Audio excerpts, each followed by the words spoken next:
Hey, what is up, everybody? This is Stevie Breach coming to you here. This is going to be a little bit of an update on the Daniel Bryan videos that I've been making, honestly, over the last couple of years. WrestleMania 30 isn't when he had his last match. I guess you can say the build-up to WrestleMania 31, but somehow when I always think about the end of Daniel Bryan's career, I always think about WrestleMania 30, him winning the championship. Of course, he did come back at the next pay-per-view and beat Kane in like a last man standing match where he jumped off the top of the forklift.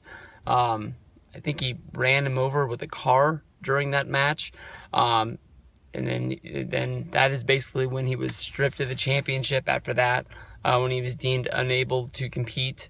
And then, he came back for WrestleMania 31, which I think a lot of people really honestly don't remember.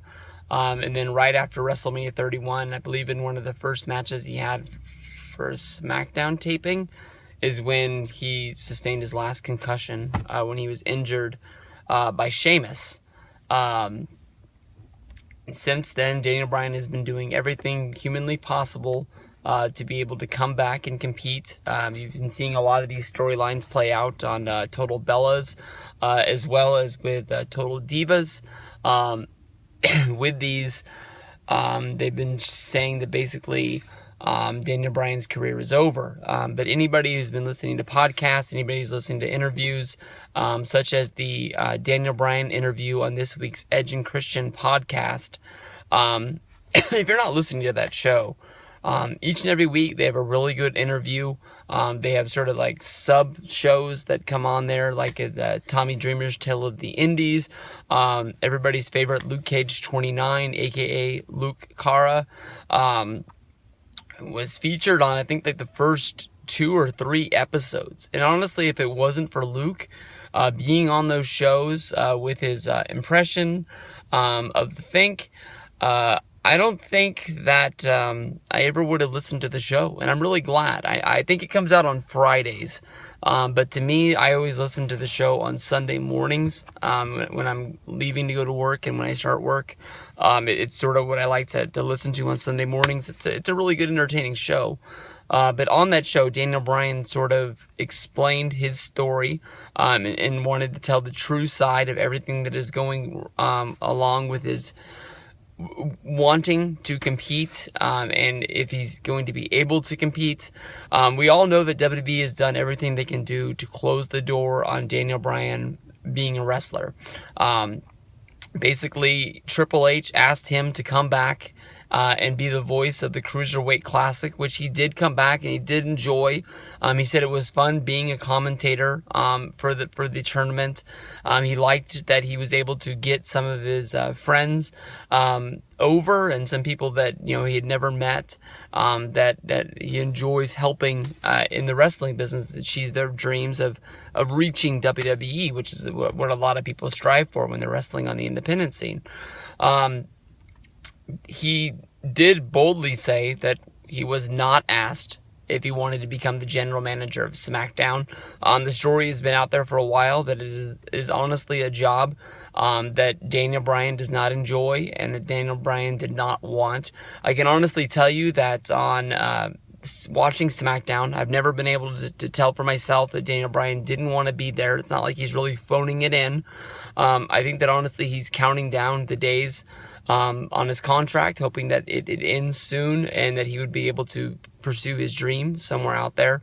If you watch the WWE State of the Union address, which I believe is what it was called, it was Mick Foley, Stephanie, Daniel Bryan, and Shane sitting down, and I honestly thought that that show was going to be must-see television for the reason that I thought there was going to be some trades.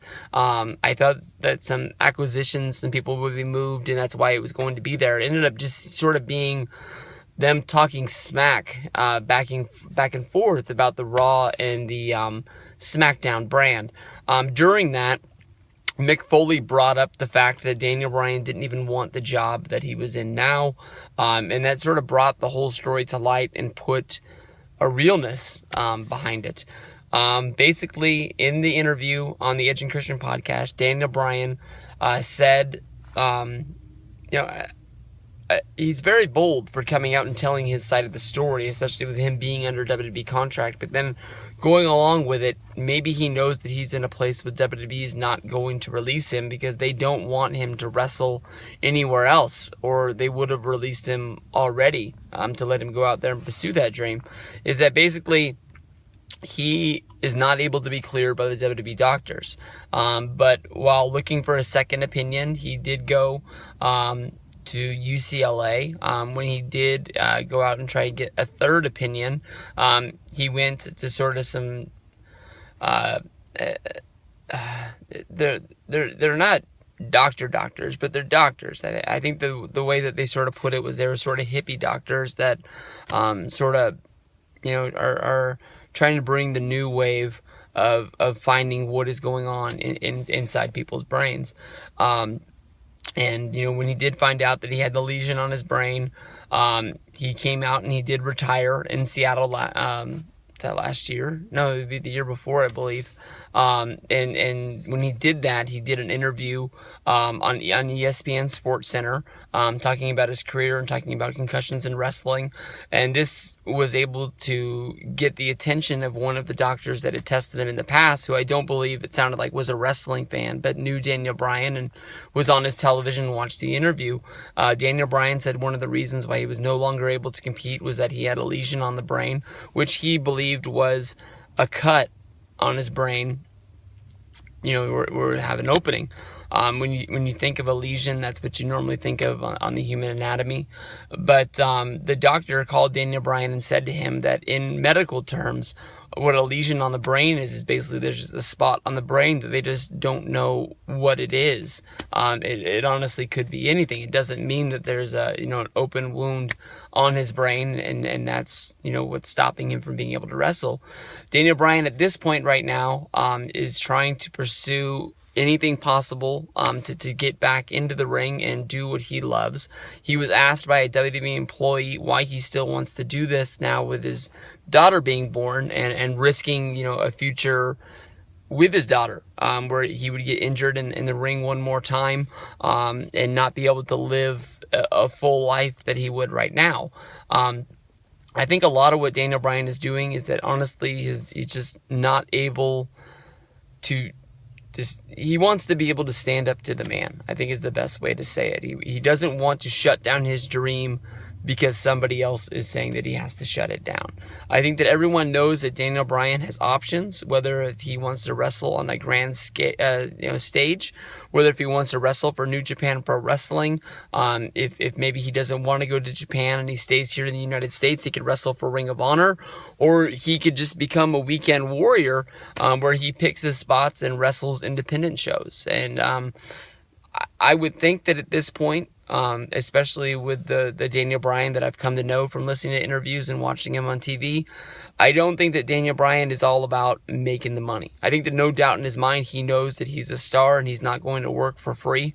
But I wouldn't be surprised if definitely Daniel Bryan makes his return at PWG.